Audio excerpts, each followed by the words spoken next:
see the end. No, I didn't. No.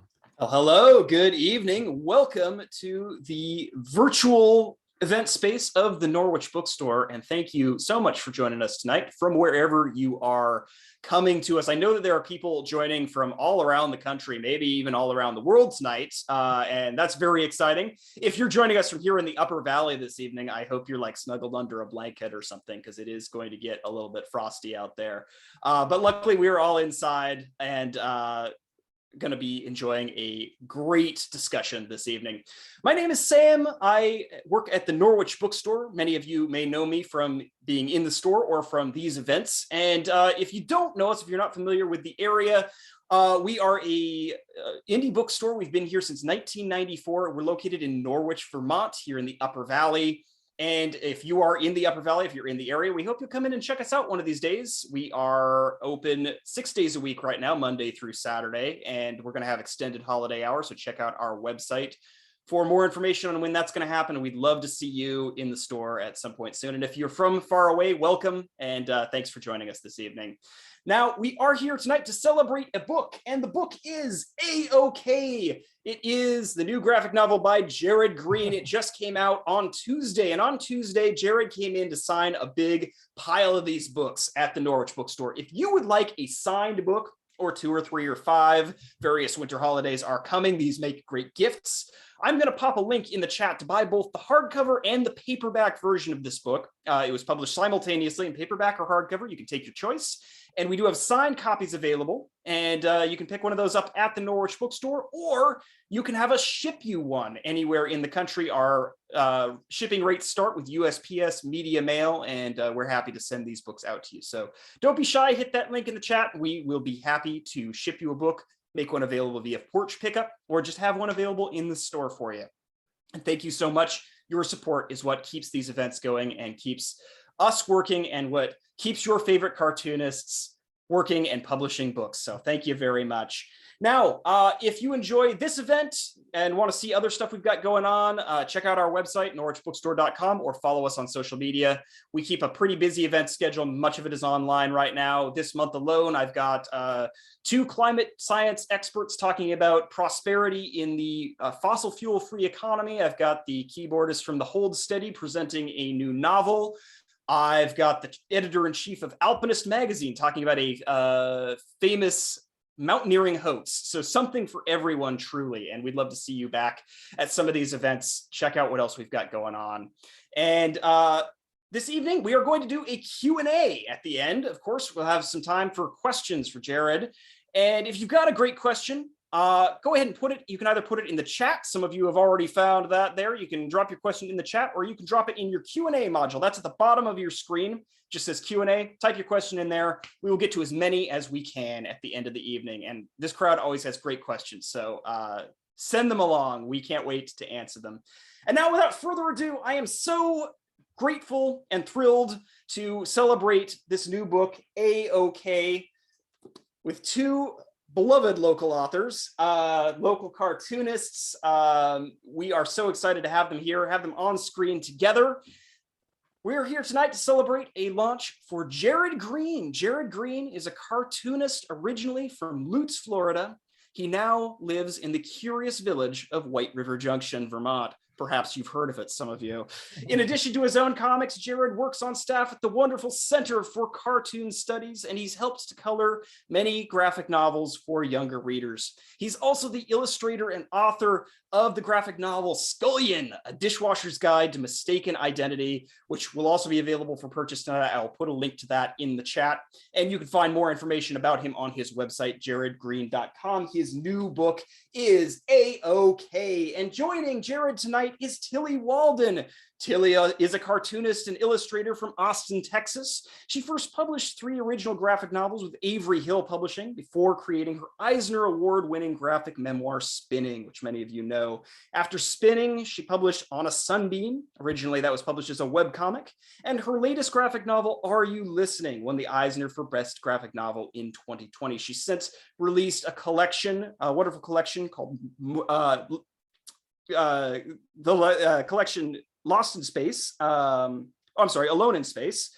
And we have 2 new books coming from Tillie next year.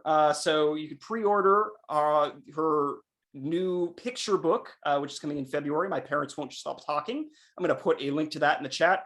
And book one of her Clementine project will be coming later in the year. And we'll also be posting a link to that so you can pre-order 2 new Tillie Walden books tonight. Please, from wherever you're joining us tonight, join me in welcoming Jarad Greene and Tillie Walden. Thank you both and enjoy. Yay. One of the bummers of being on Zoom is not being able to like have a moment where we can see all the faces of everyone who's here. Yeah. They can clap, we can do a little sigh and get it going. But just imagine, Jarad, all our friends and family and others Roaring out there. praise. Roaring praise. They're all clapping. Thanks for being here with me. Well, thank you for doing this. Of course. Thank you to the Norwich Bookstore. Thank you, Sam. And thank you to Harper Alley, who published AOK, Andrew Arnold, who worked with Jarad to make this book happen, for making this all possible. We wouldn't be here otherwise. So Sam gave a good bio for Jarad. I have a couple other tidbits about Jarad Greene. If you don't know Jarad, obviously you're going to get to know Jarad when you read AOK. If you haven't read it already, which you should have. No, I'm kidding. It's okay. You can read it tonight. It just came out. It's okay if you haven't read it. Read it tonight or tomorrow. But here's some interesting facts about Jarad. You have a BA in criminology. That is true.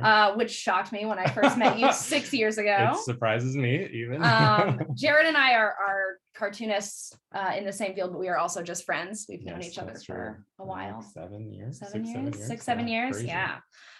What else? Jarad does actually have a sister. If you read AOK, you notice there is a sister character who is based on your A real sister. a real sister that Jarad. Did you actually do that thing with the light switch? Oh yeah, all the time. So Lydia, your sister's in the bathroom and you turn the lights on? Oh yeah, all the time. Close the door, turn off the light. Oh, Yeah. What a great brother. What else? You had a bobcat growing up? It's true. For a short period of time, we helped to raise a bobcat. Even for a short period of time, It was having a car, bobcat. little car. Oh, yeah. amazing. I can't believe you remember that. That's yeah, funny. I mean, that stays in your mind when someone tells you they had a bobcat for a brief period of time. That's true. What else? Jarad uses a brush to ink their graphic novels. If you're not a cartoonist, this is a pretty remarkable thing. Actually, even if you are a cartoonist, I think you can understand how amazing it is. Have you always used a brush? No, I used to use tech pens. So like microns, things like that. When did you make the switch? I made the switch, I think I was 23 or 24. And I kept seeing a lot of stuff that I really liked that was brush. And I was like, I'm going to learn it. And it was really hard, but you stick with it and you get better. I can't believe it. And I feel like it's incredible because you picked up something and you saw how hard it was, but you kept doing it. You worked through it. And I mean, the inking in this book is incredible. We have some of your originals here that we'll show you in a moment. Let's see, any other facts? Jarad wears a lot of the color royal blue. And is it your favorite color or am I just spitballing here? Blue. For sure. It's such a royal blue that you wear. I love green, but I don't have as many green clothes. You don't have as many green clothes? Crazy. Jay wears purple in the book. And on the cover anyway. Yeah, it's true. So, and then the only other thing to know is that if you ever get a chance to meet Jarad, he is one of the kindest people I've ever known. And he's a great guy and an amazing author. And I'm so excited to talk to you about your book. Yeah. But before we jump into your book, and this is something that I would like everyone in the chat to participate in if they would like to, I have 3 trivia questions about things from the book AOK. And Jarad does not know the answer. I don't know if you know the answers to these, but if anyone in the chat can get close to right, I don't have any prizes for you, but you'll have bragging rights. So the first question is, as Sam mentioned, Jarad is from Lutz, Florida. How many people lived in Lutz, Florida in 2010? Because that's the only time I can find a population figure for Lutz, Florida. Well, there was -1 because I wasn't living there. Great start. Like 18,000? I don't know. 19,300 people. That is, I mean, you clearly are from there. So now we know Jarad was telling the truth. That's so crazy. Okay, next question. Okay. What Linkin Park song was the Billboard #1 in 2001? Oh my gosh. In the end? Yes. Oh my God. I was like, that was like when they just came out. It's 2 for 2. 2 for 2. Wow. Linkin Park is in my book, as you'll learn. Linkin Park is mentioned in AOK. Yeah. Okay, last one. And I think I'm asking this question correctly. Accutane is the brand name for what drug? Isotretinoin. Yeah. You know what? We're just going to end the book talk right here. Jarad has already killed it. That's correct. Yes. Good job. Thank you. Oh my God, you did it. We can't see the chat, but I'm assuming some of you got those right. So. Especially the Lincoln Park one. Yeah. That was a good one. Okay. So A-OK. Yes. If you have not read the book, A-OK, let me tell you a little bit about what it's about. It's just a brief synopsis. So A-OK is a story of Jay, who is starting 8th grade with an acne situation that goes from bad to worse. If you've ever had acne in your life, maybe you can relate to this experience. Jay is dealing with the complications of friends, family, and most importantly, self, all culminating in Jay trying to find a way to go through the world that works for him. It's a story about friendship. It's a story about self-image. And I think most importantly, it's a story about self-acceptance. And this is a middle grade book, right? So what is the target age for this book? This is for 8 to 12-year-olds. 8 to 12-year-olds. Yes. Wow. So, yeah. That's awesome. But what's amazing is I read it as an adult and it was still so engaging. Oh, good. Which I feel like is the sign of great middle grade. Oh, yay. So let's dig into this comic that you just spent a lot of your life making. Not only a lot of your life force. Yes. Making. Yes. So A-OK is not your first book, not even close to your first comic. You've been drawing your whole life. The character Jay draws a lot in the book. I assume that's based on you. Yes, it is. And you've been making comics professionally for a few years before A-OK came out. You even had a newspaper strip. But A-OK feels like a culmination of all the skills and work you've been building. And I feel like it's important for people to know that you don't just sort of wake up and make a book like A-OK, right? It doesn't all just happen immediately. So tell us about kind of your journey to becoming a cartoonist leading you up to this book. Yeah, certainly doing like a 240-page book, like that shouldn't be your first attempt at making a comic. I've kind of done a little bit of everything, like starting out as a newspaper cartoonist. I did gag comics, I did strips, I did just editorial illustrations, and then a lot of like the strips lasted for many years, but then I kind of wanted to do something longer, and so I would do like an 8-page comic and a 16-page comic, and slowly they would get longer, and then I was like, okay, I really want to do like a book, and that became more apparent with like more and more graphic novels coming out. They're like, oh, okay, I have to like wrap my head around writing a book, because that was never something there weren't really graphic novels like when I was younger. There were collections of like monthly comics, so it took a minute to kind of wrap my head around that and go, okay, I'm going to make something longer. How do you do that? And it just took a long time of like practicing writing out longer things and trying to see if I could do it with each successive project getting a little longer. And coming to CCS certainly helped with that. A lot of focus time on working on longer projects. And but with A-OK, it came about through, I think for making a graphic novel in particular, I think doing a mini comic is a really good way of sort of testing out an idea for something. So this was the mini comic that I made back in 2017. I had just finished Scullion as my thesis project at CCS, and I was waiting to hear back if people were going to publish it or represent me and all those sort of things. And I wanted to work on something that was very different from Scullion, since that was a fantasy adventure. I was like, okay, so what can I work on? And I had this idea to talk about my acne experience, and I was like, I'm just going to test it out in a short form. And so I put together this mini comic. It won a grant, so I had to finish it. It was a requirement of Which getting grant? the grant. It was the MICE mini grant, so the Massachusetts Independent Comics Expo in Boston. So I had to finish it to debut at the show.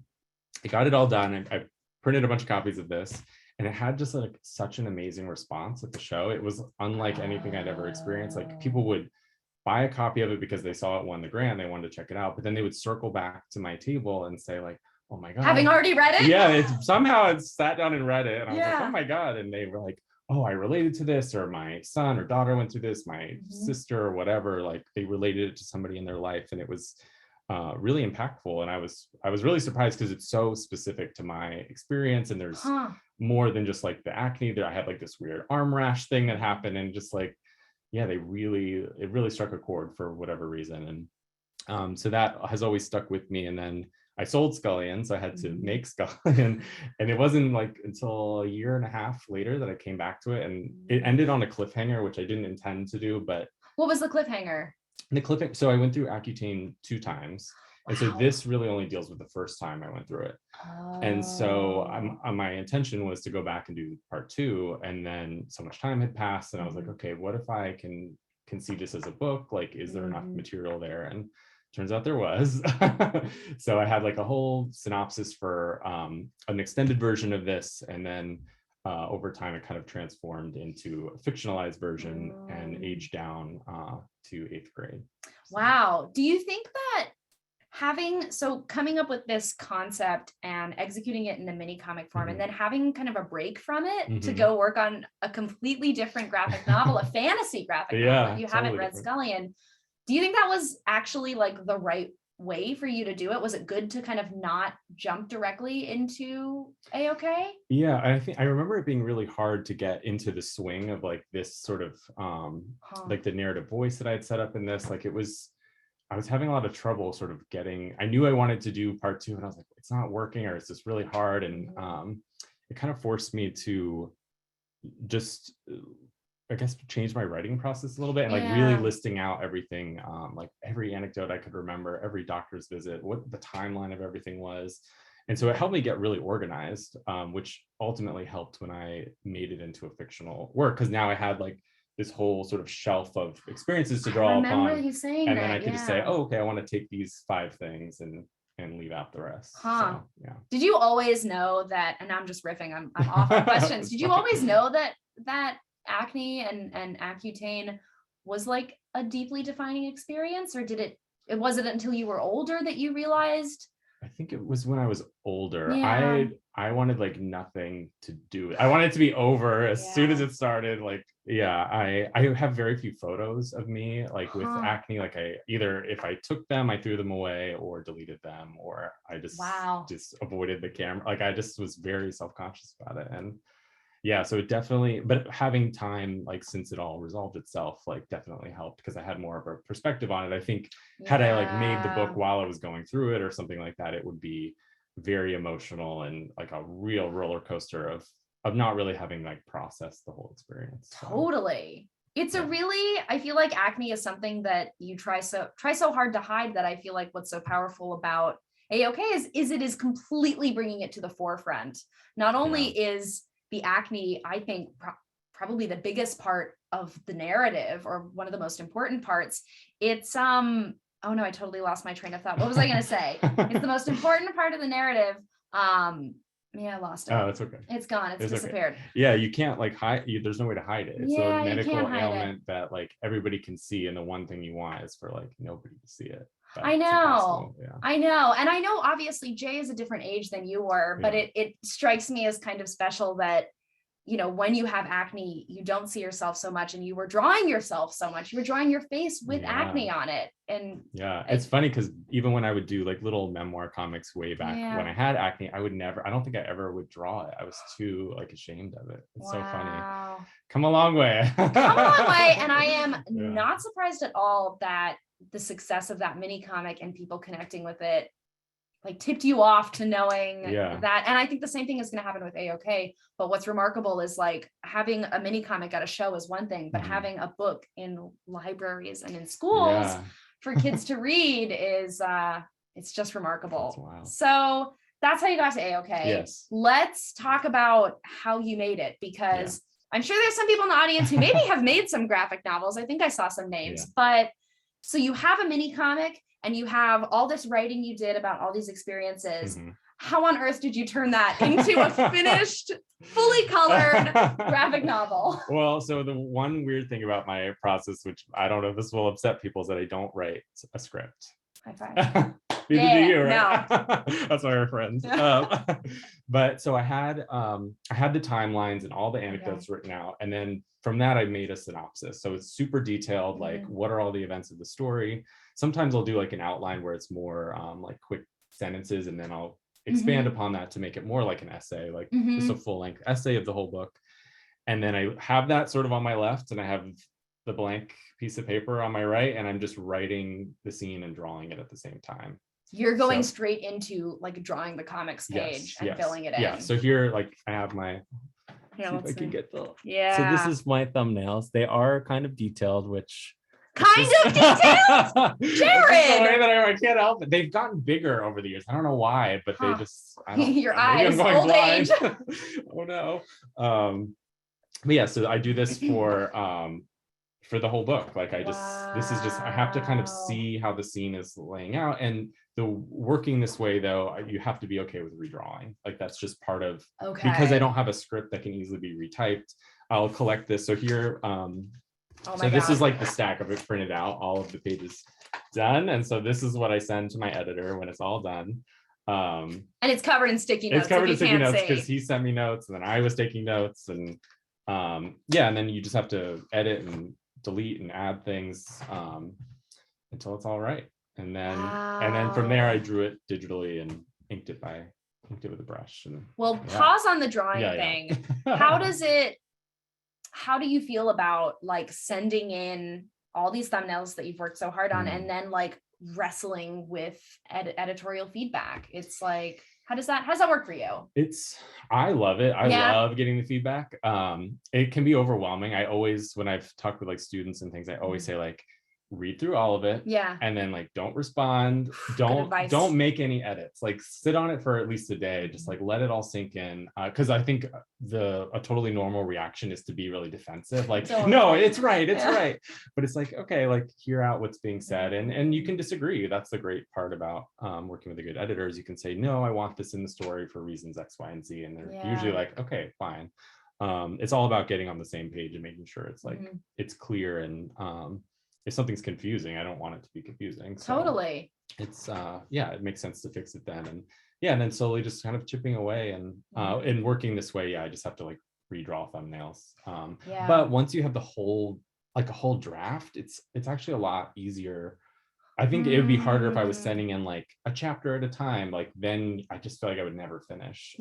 Whereas once it's like, okay, I know what the ending is, I know the beginning, and I know that that's like bread in the sandwich basically I can just tweak all the middle part until it's right. So totally. I think what people don't understand, I mean, you sort of can't see it if all you do is read graphic novels, but once you start making graphic novels, it's so unruly. Like it seems so huge to you, all the different scenes, all the different plot lines and different side characters, that I think having an editor, like they help you make sense of it all. I mean, even at this point, I'm sure there are panels and scenes that you can't even remember. Right? Yeah. It's a lot to keep track of. And if I try to like think of all the work I have to do on a graphic novel, it's like too overwhelming and stressful. But I'm just like, okay, today I have to like write a scene. Like you just take it like one scene at a time or one chapter at a time. And, this section of pencils for the day or whatever it is. Like when I think of the whole project overall, when I think like this is what it's going to be at some point, it's too much. It's just so much work, and you only get there by doing a little bit every day. It's true. That's the only way to do it. If you can't tell, not only by Jared's output, but he is an insanely hard worker. I was around in town while you were working on this book. So let's talk about you actually drawing it. Okay. Wait, do you have more of your originals that I can show the camera, because they're so beautiful. So Jared drew this all with a brush. Look at these tiny lines, everyone in this room with us. It's like a 9 by 12, I think. How? I mean, so like imagine you're holding a paintbrush and you have to, create the contours of, show us your beautiful brush. There we go. Like that. It's more perpendicular than holding a pencil. Yeah. Oh my God. This is why Jared always does the brush demo at CCS. I'm so impressed with the quality of your inking. It's so, I don't know if it's just something that cartoonists notice, but like beautiful cartooning just like fills my heart with hope. And that's what I was seeing here. So what was fun about drawing this book? Like what parts were fun? I mean, drawing it in general. The inking? Fun. Yeah, and the drawing too. Yeah. And I think because my thumbnails are so detailed, it does kind of give me a really nice guide to the layout of everything. And I think when you're in the throes of drawing it, when you start to like be able to draw the characters so like intuitively, because at a certain point you've drawn them so many times that you're just like, I can just whip this out, even though consistency is also hard, like with faces and things like that. It's super hard. but then the inking is probably my favorite part, because Mhm. then it's like real. Then it's like, okay, this is the page, even though you can still change it, but It's true. It's pretty much, yeah. And within your inking, there's so many in this book exaggerations, like both and not even exaggerations to the point where it feels corny, but exaggerations in a way where we're just like, we are feeling what your character is feeling. Yeah. Like there's a very special moment when Jay is trying on clothes and realizes that Jay has a cute butt. And I don't know how you drew that. It was funny. Yeah. It was, but then on the flip side of that, when you draw Jay getting frustrated and feeling surly, which is totally normal and natural, I felt it. I literally, like, I felt myself regress for a moment where I was like, I am you. I'm so frustrated. Do you feel like your cartooning has grown in this book? Yeah, for sure. Yeah. And I love like the some sort of like big expressions, things like that. I think it's sort of perfectly fits middle grade in a lot of ways, because like emotions feel bigger at that age, and that's true. And so having them be bigger on the page doesn't feel all that out of place, and it puts you more like in their shoes. And that was like really fun to figure that out. And I think in some of my other like past work, it's been like a way more exaggerated, but because this is contemporary and like realistic, I toned it down a little bit. And Scully, and there's some like really big heads and really bulging eyes, and sometimes it makes sense, but not in every page. Yeah. Is there anything that was like pretty difficult to draw? I mean, something that comes to mind, because I just tried to draw it myself, as a school bus. Oh my gosh. Yeah, the bus, the first time. It's so funny. Like there's something about having to make a comic where you're like, I have to draw a bus. I have to draw a car. There's no way around it. I would never just for fun draw this. Yeah. The school desks. School desks are so weird. They're so weird, and they're so weird to draw. Like a lip. And they have like weird like bars connecting them, and then like trying to draw them. I've like never drawn those bars. Yeah. God, sometimes I have trays underneath them. I just cut the trays out. I was like, I'm not drawing these trays. Oh my God. So the desks. That was a weird challenge. And cars. I haven't really drawn cars all that often. So, but it's good. It's, then you have to learn how to do it. So yeah, I feel like cartoonists eat their vegetables, right? Like we get to draw the things we like, and then we have to draw that thing we like 500 times. Yeah. And then we also have to draw desks and cars and buses. Yeah. Especially when you're telling a school story. Yeah. And some of my favorite panels are like small little background moments. There's one like outside of the doctor's office. It's just like one panel, and I'm like, I really like how this turned out. And there's nothing special about it really, except that it just turned out the way I wanted it to. Yeah. It's true. Yeah. The chapter title pages really stood out to me. So in the book, each chapter has a title page that's a month, correct? Yes, the book is broken up into months of the school year. We're gonna let's pull one up, because they're so beautiful. They have to know. Of course, we can't find. Of course, we can't find it. Here we go. Here, I got the first one. Okay, so this is the main character Jay's bedroom. Right, and I think it's so evocative and very daring of you as a cartoonist to like sit down and just draw a fully fleshed out scene for each chapter title page, when normally when we get to a chapter break, that's like a moment for a cartoonist to be like, phew, I did it. I can take it easy. But you took each chapter as an opportunity to like let us sit in Jay's world for a moment. And we see Jay's bedroom, we see Jay's bathroom a lot, because the routine of taking care of your acne was so significant. We see the garden. I think we see the school at one point. We see the pink rhinos have a sign. Did those just come to you? Did you always know you were going to do that in this book? It's funny. The book was my original synopsis was broken up by months of the school year, because in the timeline of figuring everything out, it was helpful to think like, when is the school break, and when does his classes change, and things like that. And so it was broken down that way, but I wasn't sure that I was going to do that as like the chapter breaks, until at a certain point I think all the way through the month of December. And I was like, I really need to break this up. Like it needs the like very clear, like this is the end of a chapter. It needs a break. Because with Scullion, you sort of read it all in one fell swoop. It's like an action comedy, and everything's rolling along really fast. But with this, and I like when books have like very clear breaks. You can like put your bookmark in and walk away. It's true. And so they came a little later, but then so I drew the first like 5 or 6 of them all at once, and then as I was writing the second half of the book, I was like, oh, what's the chapter break going to be? And but yeah, it's funny, like the Jay's room is sort of an amalgamation of my bedroom over the years, so it's never how it looked exactly at one time. That's fascinating. It's like pieces of it as I sort of just picked out like what I wanted to look like based on many iterations of my room, and it changes a little bit in the story, which really, how does it change? Like just where like things are on the wall. There's a shelf that's added by his desk, just because like my room changed a lot when I was a kid, and yeah, I just thought I don't know, you always change up your space, and it's fun to like figure out what are all the details, and you know, you learn about the character just through like the posters they have on the wall, or like the fact that he has books in his room. Like, you know, you don't have to explain anything there. It just gives you little extra details. It's true. And what's incredible is that you take the time to do that, because I mean, I'm constantly harping on how much work it is for you to do a book like this, but to then take the time to add subtle changes to the room, I feel like it shows not only your care and your talent, but like how much you really want to say something with this book, right? You really want to make it mean something.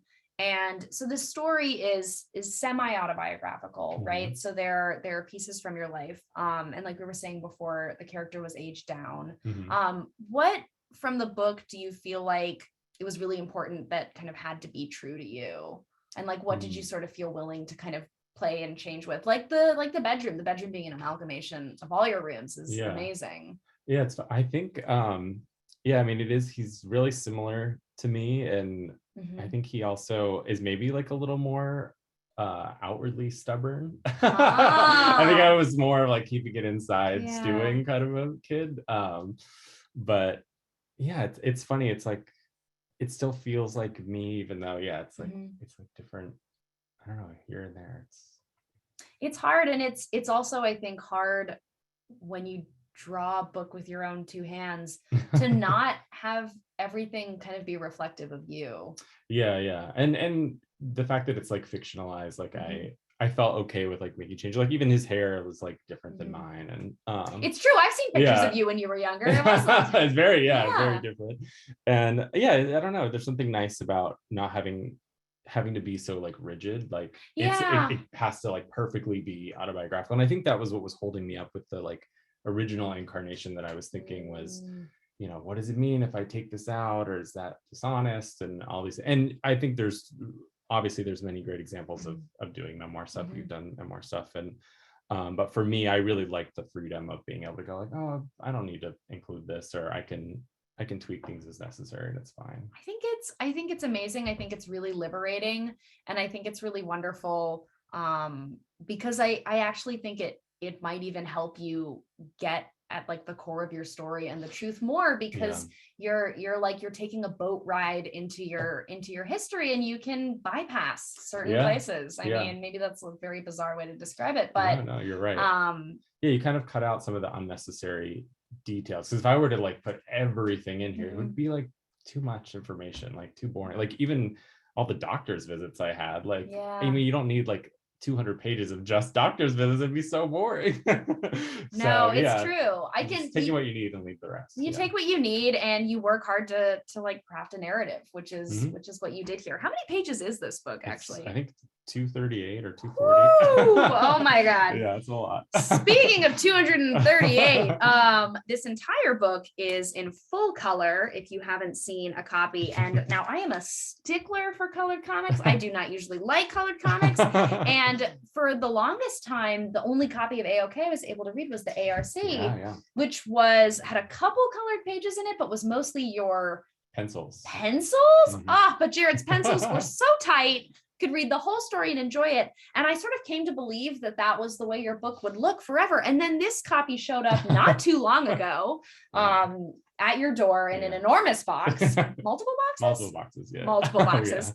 And the color just blew me away. Thank you. And tell me how you colored this book. I colored it really fast. I had the help of 7 coloring assistants. Oh, They were wow. amazing. I trained a lot of them, or they had worked on color flatting before. I had worked as a color flatter, so I knew exactly what I wanted and what I could ask them to do. And I could not have done it as quickly as I did.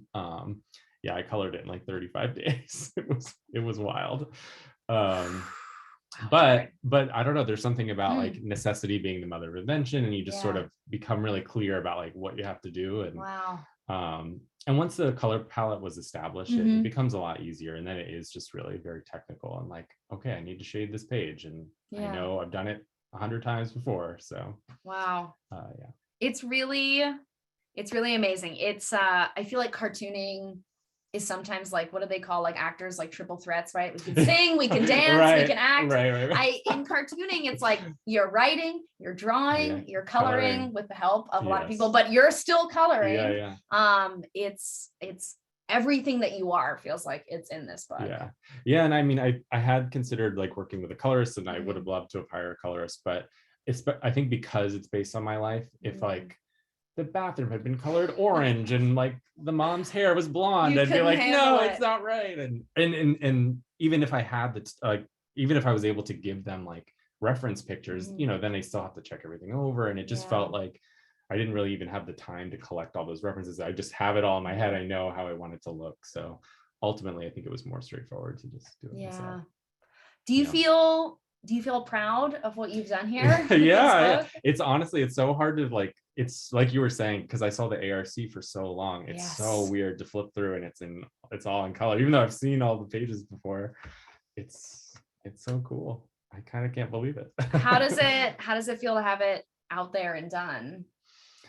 I mean, it just came out, so I haven't. I've heard from like friends and a few people, but it's I don't know. I'm excited to hear what people say, and but it doesn't totally feel real. I don't know. I'm seeing pictures of it like in bookstores and stuff, and I'm like, did they Photoshop that onto the counter of Barnes and Noble? Someone took the time to Photoshop AOK in. Oh my God. It's amazing. And of course, because you're a busy, hardworking person, you're already working on other things. Can you tell us anything about I don't know that I'm allowed to say what it is. I am working on another book for Harper Alley. I'm in the middle of thumbnailing it right now. Oh my God. So you finish this whole huge process and you finish this book, and then you're back at the beginning of an entirely new book. It's amazing. The world will be better for it. So we're very grateful that you continue to make graphic novels. Some lighter questions. Did you actually listen to Linkin Park? Yes, I did. Okay. My friend really did let me borrow his CD in the morning, and Cute. I would listen to it. I don't know when their first album came out. I think it was 6th or 7th grade. Listened to it a lot. At some point I bought the first and then their second album, but then there was a long period before anything else came out, and I think I kind of wasn't as into them anymore, but I did really like them a lot, and I have them in my car now because I have all my old CDs. Oh my God, you keep the same CD in your car. I feel like there was a period of 4 years where I would get in the car with Jarad, same song would start playing. Third Eye Blind, always. Every single time. I have changed it. I have changed it. No, I didn't have my other CDs. That's why. I get it. I think it shows a strong character. Yes. I like what I like. So kids are going to read this. Yes. What were you reading when you were a kid? What was influencing you? I loved fantasy stuff. So I loved Lloyd Alexander and the Chronicles of Prydain. I've read that series more than any other book series. I loved books by Avi.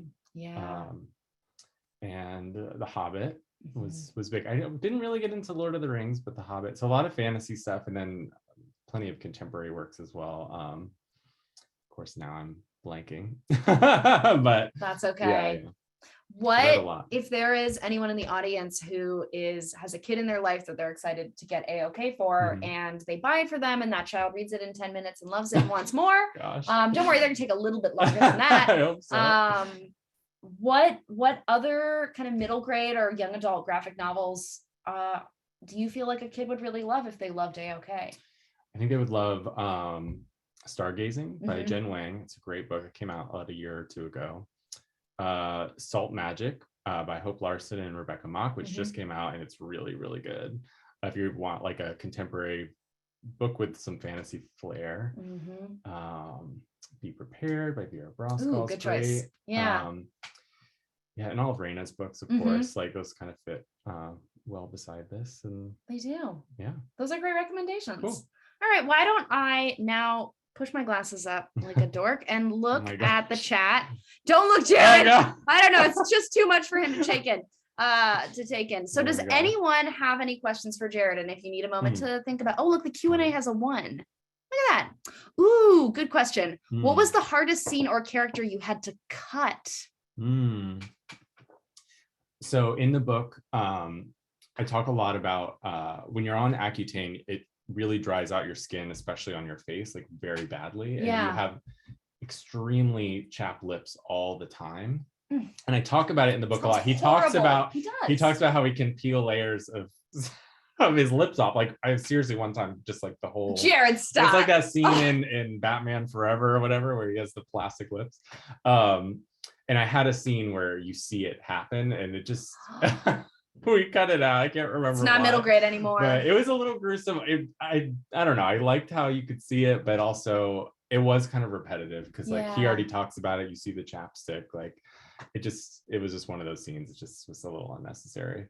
But then with the characters, what's interesting is a lot of them were sort of amalgamations of multiple people or inspired by people that I knew, but they're multiple people combined into one. And so it wasn't so much about cutting them. It was just that it wasn't like a single person. They just kind of got multiple sort of experiences mushed together. Yeah. Well, and there were more characters originally, and so like there was one at the beginning, but then they kind of aren't in the story at the end. But then there was one that came in like midway, and my editor would be like, "Can that be the same person?" And I was like, "Oh yeah, that's a good idea." Oh my god, simplifying. So it was getting a little unwieldy. There were a lot of characters, and so just for the sake of like clarity and not having it be confusing or people going, what happened to that character? I tried to streamline it as best I could. And that means like one less person for you to draw. Yeah, and design and all those things and keep track of. Oh my god. Yeah. Oh my god. Okay, another question. Did you go as David Rose from Schitt's Creek for Halloween? Did that happen? No. You were Speed Racer, weren't you? I was Speed Racer for Halloween. Maybe it seemed like it was David Rose. Oh. I don't know. It was blue. It was blue. He wears black and white, I think. That's true. Have you watched Schitt's Creek? Oh yeah, it's great. That's a great show. That we can all agree on. Go watch it. So if there aren't any other questions, another thing that I wanted to ask you about, and you guys can still put questions. Oh wait, oh no, it's answered. See, I answered it. Oh, it's open. Oh, Robin, Daryl, hi. Okay, let's start with who did it first. Both of you did it. Dan, oh my God, stop. All our friends. Okay, Robin, major non-comic influence. Ooh. So I would say like writing? Like writing, movies, television, music. Oh my gosh. Anything. And like maybe like anything that also sort of carried you through working on AOK. Music wise, I love John Lindsay. He's one of my favorite musicians. I feel like people don't know who he is, but his like sense of storytelling in his music, I really like. Like every song is like it's like a story. It's great. That's a good one. Oh man. Yeah, there's influences are a surprisingly hard question on the spot. Yeah. I was with my first book. I didn't realize this until I was showing other people this movie that I really love called The 10th Kingdom. And they were like, did this influence your first book? And I was like, oh, I think it did. Just because there's like trolls in it and there's a mistaken identity. It's a very different plot. But I was like, oh, this totally funny. Like sunk in there. I love that. It's a mini series. It's like 8 hours long. But I love when that happens and you don't realize it. I did not realize it at all. That's so cool. That is the best. Yeah. That happened with me in The Shining. Oh, really? Okay, from Daryl, what was the hardest part of the process putting this book together? Hardest part. Oh my Wasn't there something that was going on in InDesign that I feel like was breaking your soul? Yeah, so typesetting the book was hard. My editor Andrew helped me so much with that because of the way it is sort of a convoluted process that I have when it comes, because I draw the book digitally, but then I print it out and ink it, and then I scan it back in and color it on the computer. Damn it, yeah, But when I'm doing all the thumbnails, and making all the drawing files, I typeset the book so that I know exactly how much room I need to leave for all of the dialogue balloons. Right. And just like typesetting the book when I needed to start like penciling it, that was just like that was hard. And I was like, I gotta, oh my God. yeah, get going on this. So. You needed to be in a place where you're just like sitting down and drawing, but instead you're staring at a computer screen trying to make words fit. Because I did it all by hand. I wrote all the dialogue by hand, which I knew I wanted to typeset the book. Because the type is a font based on my handwriting. So it just is a lot cleaner and it's a lot faster and easier on my hand to not have to hand letter. You hand letter everything and it's like, oh, I can't do it. Can't stop, won't stop. It's because I don't know how to typeset. Oh, okay. I think it's so hard when there's like a little thing that's frustrating or difficult about your book. Like maybe it's like laying in the speech balloons, but then you have to do it for every single page. That was the thing. That's I had done hurts. it. I was sort of doing it as I was scanning things in, but then as like it just time went on and I just like had to get going and it was like, oh, this is taking up a lot of time typing every sentence out. Some of the challenges can be monotonous. Not what I didn't see it coming. So something to learn for the next. Yes, remember that one. What was the thing, this is from Dan Knott, that got you most excited to work on each page? Good question. Ooh. I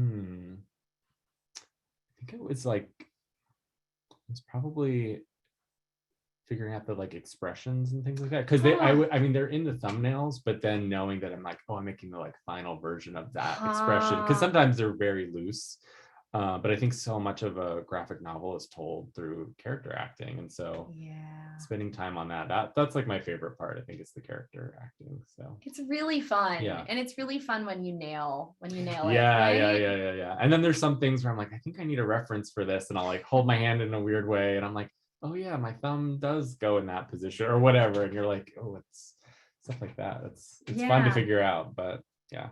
It is. And that's like, you're a person who loves drawing, right? And that's what drawing is it is a puzzle in a way. Totally.